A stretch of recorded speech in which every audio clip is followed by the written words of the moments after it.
The reading today is from 1 Corinthians 12, verses 1 to 10. I must go on boasting, although there is nothing to be gained. I will go on to visions and revelations from the Lord. I know a man in Christ who 14 years ago was caught up to the third heaven. Whether it was in the body or out of the body, I don't know. God knows.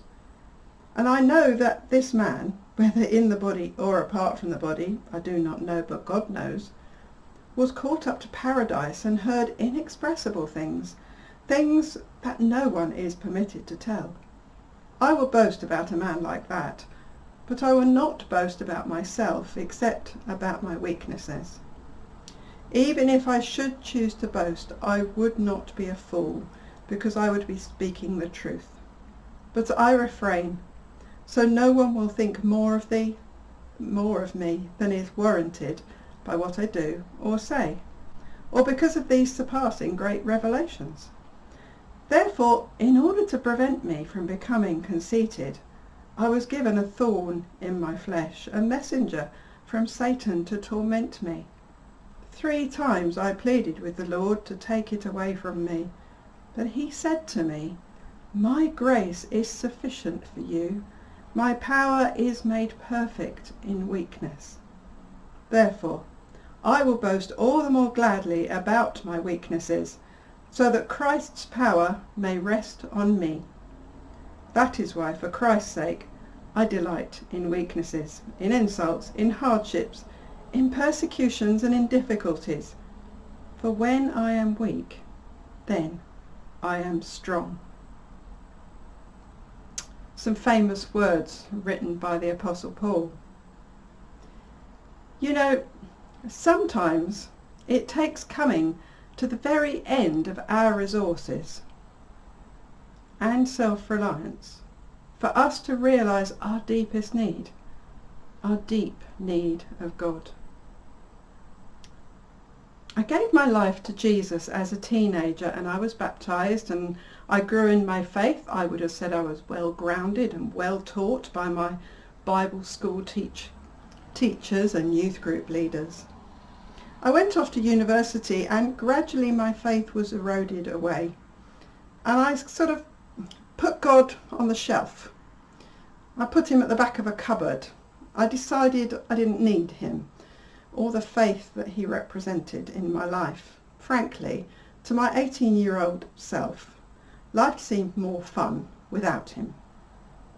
Fast forward a few years, and I was married to Stephen, a man who was a Christian. And I still would have said that I was not a Christian at that point. But by this time I had recognized that there was a gap in my life that didn't used to be there. But I didn't know how to let go of the prideful self-reliance I had put myself in. After a couple of years, I fell pregnant with our first child, and about 3/4 of the way through that pregnancy, I became seriously ill, such that both my life and the life of our baby were threatened. As I went down to the operating theatre for an emergency C-section, I remember saying to God, "You look after my baby and I'll talk to you." Wow, what an arrogant and prideful prayer. But at least I was reaching out to God, and in my place of weakness, recognizing that he was there, and actually that I needed him. He, of course, kept his side of the bargain I had created, and our very tiny premature baby girl was completely well. I fully recovered, but then began a tricky journey of faith again, trying to work it all out again and gradually taking down the barriers that I'd very carefully erected over the years. Sometimes it takes us coming to the very end of our own resources and self-reliance for us to realize our deepest need, our deep need of God. I wonder if the year of 2020 has been a little like this for you. As the year has dragged on, did you find your resources drying up? Did you find the coping mechanisms you thought you had just not working? Or did you find you were able to dig deep with God and that there was strength in that? Or did you find actually that your faith and trust was more shallow than you had first thought? As we enter 2021, a new year, I wonder, are we actually in a new place?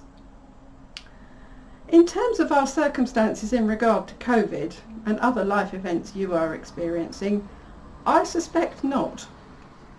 Sometimes this thing called the new year lulls us into a bit of a false sense of security when, in reality, not a lot has changed. So what about you? How are you able to hear and receive this verse buried in the passage that I read a few moments ago? My grace is sufficient for you. My power is made perfect in weakness, says God. And then right at the end, Paul says, for when I am weak, then I am strong. Is this your reality? Or do you wish it were your reality? Let's unpack this a little as to how Paul came to write this with such confidence. To do that, we need to consider the context of this letter and to look back at the previous chapter. So, the context behind the letter to the church in Corinth was that this is a church that had lost its way. They were looking for super apostles instead of to Christ. They were seeking one spiritual high after another instead of digging deeper with Christ. They'd forgotten some of the basic teaching of Jesus and were accusing Paul of not being an apostle at all. He takes the whole letter to unpack this with them, and here we are having arrived at chapter 12. In these last two chapters he clearly outlines who he is, his credentials, and that because of Christ he knows he is sufficient. Take a look at verses 22 and 27 of chapter 11. We don't have time to read them now, but here Paul outlines his descendancy as a Jew, his repeated imprisonments for the gospel, his beatings and whippings, being shipwrecked and facing robbers, facing persecution from the Jews and the Gentiles, not having food or a place to sleep, and all of this for the sake of proclaiming and following Jesus. He's had quite a journey of more than a year. Then he moves into chapter 12, where he describes a very strange ethereal and spiritual experience. Do you remember what I said about the Corinthians' desires for these? He almost doesn't want to dwell on this or even say that it is probably he that has experienced it. We've got every reason to think it's himself he's talking about.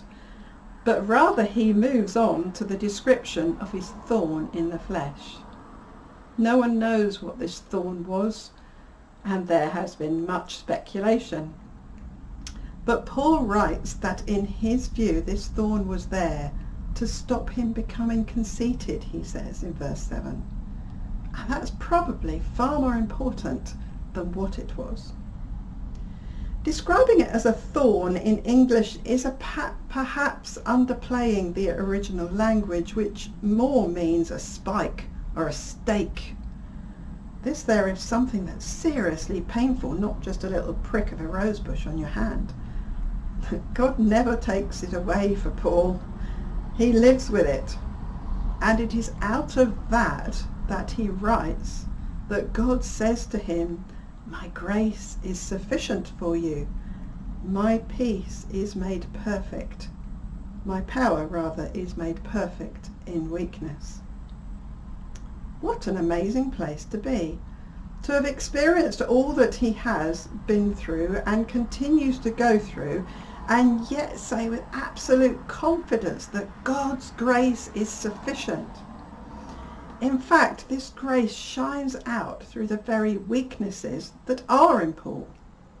This is, and can be, the same for every follower of Jesus. How can this be the case? I think it comes down to where your roots are. That which is found at the very, very depths of you. And perhaps that has been pushed to the limit for 2020 as work life and family life changed beyond recognition, as travel was restricted or even stopped, and getting that fix of retail therapy couldn't happen. These are just some of the things which play a huge part to us in our Western daily society. Let's consider an example from nature about digging deeper. We have a number of very large trees in our garden, and when the sun beats down in the summer, yeah, I know that's a bit of a long way off at the moment, but just recall it for a moment, we see the other plants just shriveling up for lack of water. These plants have shallow roots, and they can only take the nutrient from the very surface. The trees, however, have both wide spreading roots as well as deep, well-established roots, and they drink up the water from the deepest level. Therefore they survive and thrive in the harshest conditions. I think some of what this pandemic has highlighted is that we, you and me, are the only people that are responsible for our relationship with Jesus. And therefore, how deep do our roots really go down? All the time we could gain our strength from meeting together in person on a Sunday, being uplifted and kind of drawing from others to strengthen our faith, then we could go from one Sunday to another without necessarily having to look too much further for ourselves. But as we have become isolated from one another and seeing each other online like this, I think some of the usual props have been taken away. The truth of the matter is, it's now just us and Jesus. So, have you been digging deeper? That sense of struggle that you may have been experiencing might be because you need to dig deeper and develop those deep, sustaining roots that actually the writer of Psalm 1 alludes to as he describes a person who meditates on the law of the Lord as being one who is like a tree planted by streams of water, which yields its fruit in season. In other words, those who choose to draw aside in quietness with God, to read his word, to meditate with him daily, will be like those strong trees in my garden. When the sun comes baking down or the stormy winds blow, they will remain strong. Our pandemic is a bit like the baking sun or the stormy winds, isn't it? And it just keeps continuing to blow. Remember what I said at the start? Sometimes it takes us coming to the very end of our resources and self-reliance for us to realize our deepest need, the deep need for God. You may well be saying to me, but Beth, you don't know what it's been like for me in the last year. And no, I don't.